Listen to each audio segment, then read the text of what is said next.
'n Wakker boer het die afgelope week met hulp van die polisie se spoorsnyerseenheid 'n kordate skaapsteelsessie in die bek geruk buite Darling. John Duckett, hier in beeld saam met Marlies Potgieter van die Burger, het snif in die neus gekry toe hy skape gewaar het in 'n kamp waar hulle nie moes wees nie. En toe het ek dadelik begin tel die skape, toe sien ek maar as 'n klomp weg. Die diewe het met 270 lammers, ter waarde van sowat R1000 elk, weggetrek in die middel van die nag, vertel John. Gewoonlik vat hulle so 10, 20, ek het al gehoor van 'n klomp van 100 wat hulle vat, maar dit gebeur baie min.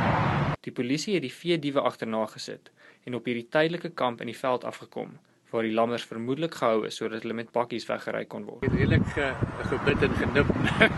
Dit was Dinsdagoggend en ek moet sê ek is baie bly ons het dan die grootste gedeelte weer teruggekry. Dit is hier waar boer en lammer herenig is. En buiten vir 8 lammers wat steeds soek is dit skaapdiewe 0, polisie 1.